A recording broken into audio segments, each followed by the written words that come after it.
Ron Cougler is our guest today, and Ron has published a book that talks about being an entrepreneur.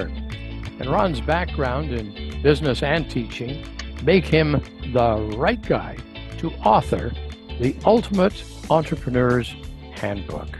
Ron, welcome. It's really nice to have you with us today. Thank you, Mike. I'm looking forward to it. I like the label right guy. I'm not sure I deserve it, but it's a great handle to put out there. I think that's super. Well, you can get a T-shirt. How's that? I'm the right guy. I have a side business that will do T-shirts. I'm okay. I can cover that. Ron, tell us first of all, what led you to produce this handbook? And it's a great question. The reason for this is that over the years, since I taught high school, I taught entrepreneurism in high school for many years, and then in working in small industries and doing a couple of businesses on my own, I got a real love affair with small business people who gave up with a dream, an idea, a vision of something, and they wanted to do it and they wanted to pursue it. And so I'm hoping the handbook will help them with that one. There are all kinds of sources. I'm hoping this will be sort of a one-stop shopping center and just give them that drive and impetus to actually start a new business. So it's as simple as that. I just feel there's a need to help some people out, and can we do that with this book? It'll be great if we can. Well, in addition to teaching, you've had a lot of experience in business planning and finance and a strong background in project management as well. As you went through these various stages of your career, did you suddenly start to see that there was a need for this kind of handbook? Well, I think it probably started many, many years ago when I was teaching, and as a sideline business, I actually started my own accounting professional consulting service, and that was just something I did at nights and the weekends, not to the exclusion of my family, I hope, but I just had a passion for this. I loved accounting, and I loved, when I passed my degree for that, it was great, and so that having that experience and working with those people. I loved it, and I thought this is really. I like dealing with the people. I don't think you get into teaching unless you like dealing with children, with adults, and teens. But having said that, I also like business people because they have a passion. They want to do something, and so it started way back at that point, and then everything just sort of molded into that whole direction that I was heading about. How do we help small people? People have their own little business. Tell me, what will readers find in the book? And there are two components to it, I understand.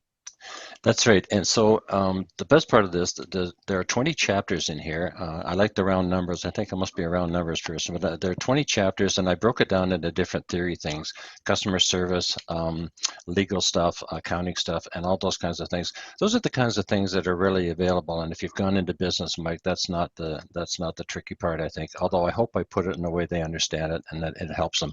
The best part I love about this are the 20 success stories, which go at the end of each chapter.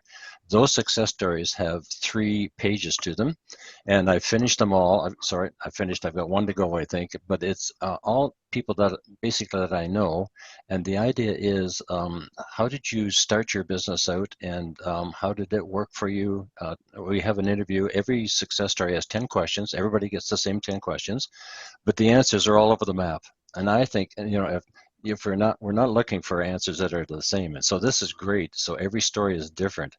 And then there's a question at the end about what are your top 3 pieces of advice. And as I've read through those, Mike, they're not the same either. Some people say work hard. We all know we have to work hard, but some of them are saying, make sure you don't forget your family, get some work-life balance, and those kinds of things. So I think those stories are the best part of the book. I'm really excited about that. The theory, I'm thinking that a lot of my colleagues can do that kind of stuff, but talking to those individual people was the exciting part, and I loved it. I thought I need to chuck away the theory and just talk to 20 business people, and I wrestled with that because that was really cranking up my enthusiasm. But I decided that I want to do both, because then if you need to know something about finance, take a look at chapter, whatever it is, kind of thing. But if you want to see the real nuts and bolts behind them, read the success stories. They're super people, very interesting.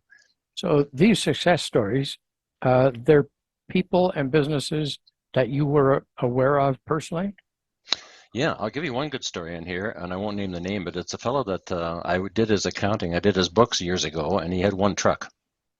And he was going down in the States and bringing some product back from the States, and then he had a clothing store on the side. And he said, gee, I got to pick one of these. And I said, I think take the truck. It's kind of fun, and it seems to be Yes. Anyway, so he did that. And then if you fast forward, he's going to be in the book, and you should see the multi-million dollar head office he's got here in Woodstock, Ontario. It's an amazing story, and it was just to talk to him about this, and because I had worked for him as well for a year doing some finance stuff, and so I had a vested interest, but more than that, I had a desire to showcase what he had done from one truck. And it's just to take that and do that. Not many people can do that, Mike, but he did it, and it's just I'm very excited about that particular story, among others. These are pretty inspiring moments for you, and there'll be a lot of learning for readers as well. I really hope so. And so, if I were a reader picking up my book, I'd probably go through the success stories. I'd go through and just read all those, and then say, okay, now I'm really ready to start because I've been fired up. And so now, what do I need to know? I think I'll check the chapter out on customer service because I think that's probably pretty critical, especially in these days. And I think that that's an important chapter. So that would, to my way of thinking, that would be the best way to look at this, is to get that excitement and feed what you have inside yourself, and then take it and see what you could do with it. So the Ultimate Entrepreneur's Handbook, is it strictly for people who are looking to open a business? Is that the audience you're appealing to? Basically, that's it, I think. On the other hand, there are people that have been in business for a little while that might get something out of this as well. And maybe they've been in business and they've had some hits, because the business world can be rough and it's not necessarily for everybody. So let's say they've hit some kind of a, in writing, we call this the writer's block. But if they've hit something called a business block, and they need some motivation, maybe this will be it. And that would be pretty exciting as well. Excuse me. Now, the 20 topics that you cover in the handbook, Yes. it looks like a university course. Would somebody like myself understand it? Oh, that's one of your questions. I love that. And so my answer to you is this, yes. And I'm going to toot my own horn because I taught high school for 30 years and I loved it. I loved it from the day I started until the day I finished. Oh, one of the things about teaching is that you really have to make sure you try to get to as many children or students as you can. And I think that's a takeaway from teaching after I spent all my years doing that particular career. You step back and you think, gee, that was fabulous to be able to do that. So let's say you have a class of 36 students. You want to reach as many. If you can't just pitch that to the bright kids, you can't pitch it to the children, the students that need help. You've got to pitch it, so you try to get everybody and you help them out. So I think those skills are portable over to writing a book. And so I think that's the big passion for me, is because that was a great time in my life. So in writing the handbook, what for you will be the key takeaways from the handbook? Gosh, if we can get somebody that has a business idea and they start and they succeed and they tell me about it, that would be wonderful. And I'd love to hear that story. I'd love to come and see them. I'll even buy their product or their service just to sort of help their business along, kind of thing. But if I can have that sense that I've made some small part in helping them out, then that's great. At this stage in my life, to be able to do that, what can be better than that? And I think people get into teaching just because they want to help. The really really good teachers, that's what's driving them. So I hope that's what comes out of the book as well. So when people buy the book, it'll be coming out at the probably very soon now. And in advance of buying the book, how can people stay in touch with Ron Cougler, somebody who knows the subject inside and out? Love to hear from them. I was kidding my wife the other day because I had an inbox and I had 75 emails. I'm not bragging. I'm just saying that's I really like that.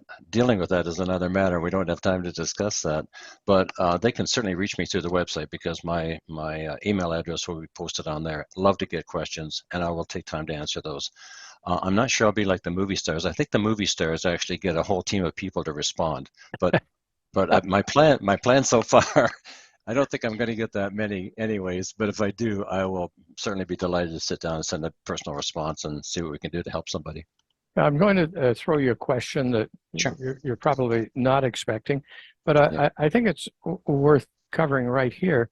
And it adds, I think, more to the topic that we're talking about. You're very involved in the STEM camp and have been for a while. Uh, Tell us how the STEM camp kind of uh, drives you forward and gives you passion for Oh this gosh. handbook.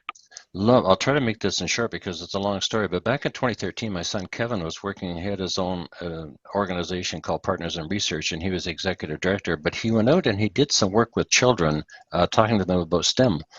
And he had this idea, gee, maybe we should do something in the summertime, have a STEM camp for kids. So he did that in 2013 in Woodstock and London. They had 80 children in those total two sites. And so on, and he thought, there's something here.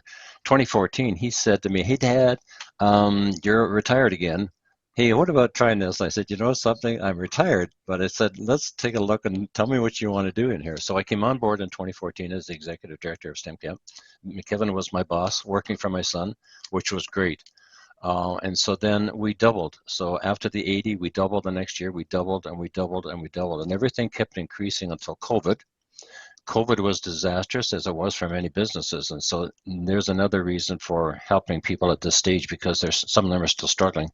In 2020, we weren't able to have any students or children for obvious reasons because it was a risk and we couldn't do that. In 2021, we had STEM Camp back again with all kinds of health protocols. And at that time, we had 10,000 children sign up. And I think the reason for that jump, of course, is that if you were a parent in 2020 and you had your kids home all summer, I love my kids, but having a summer with them is not sometimes not the best thing. So I think the parents are saying, okay, it looks like you've got protocols in place to be healthy. Let's try it. And we had that. Since then, it went after 10,000, it went up to 11, 12, and I think this year our figures are 14,000 children in 50 camps across Ontario.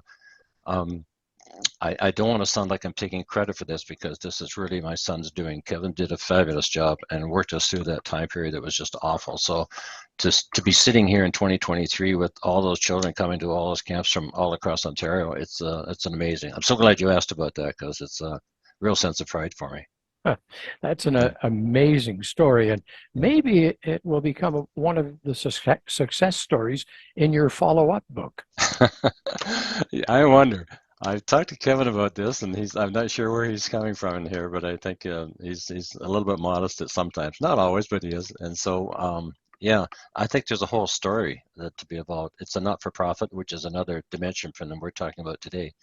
And not-for-profit is sometimes just a really great way to run a company. And so, yeah, I'll approach him again. I'll see what we'll see what he says, but I don't know. Well, we'll just have to Just play it tell by him, ear.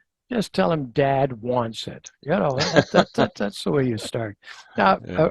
Ron, you've given many talks on small business and Mhm. and home-based businesses, other related topics. Mhm. Have you any speaking engagements coming up into the new year? I don't have any, and I'm not going to book any right now, Mike. And the reason for this is very simple, is that I'm writing. And so if you know the writing process, which I think you probably do, I've got work to do here. And so the stories are all done. I've got a lot of work on the chapters, but that deadline of January 13th, I put that in place because otherwise I would have taken another 2 years to do this book. And so I'm holding off on the speaking engagements, excuse me. There are several groups I'd like to approach on this. Chambers of Commerce would be good. Certainly organizations like Probus, the business people, the small business centers. I'm open to doing that, but I can't do anything until probably February 1st. I'd love to come out and speak to some groups if I can. Well, Ron, this is a very exciting topic and certainly one that's close to my heart, having Hmm? managed a business incubator in my past and having Yes. done work with the Development Corporation. The Ultimate Entrepreneur's Handbook looks like it's going to be just chock-a-block of really solid information and advice. And I thank you so much for joining me and talking about it today. This is a very exciting step forward for you. Thank you very much. I'm really excited about it as well. And I'm already thinking about my follow-up sequels because I don't think I'm going to make $1 million out of this, and that's okay. But for example, I have an idea about working strictly with young entrepreneurs, children. We've seen them on the Dragon Show where they 14 or 15, not the lemonade stand, but a little bit beyond that. So I think there's some more exciting stories to tell, and if I can, do this one and have success with this, and that'll be great. But I think there's more down the road for me that I'm very, very excited. And thank you so much for having me. I really do appreciate your time today. Thank you very much, Ron. It's been a delight to chat with you. Thank you, Our Mike. guest today has been Ron Cougler, and he is the author of the Ultimate Entrepreneur's Handbook. And it is coming out January 13th. And if you're an entrepreneur or thinking of your own small business, this could be a very important companion for you. Have a good day and have a successful day. Thanks, man.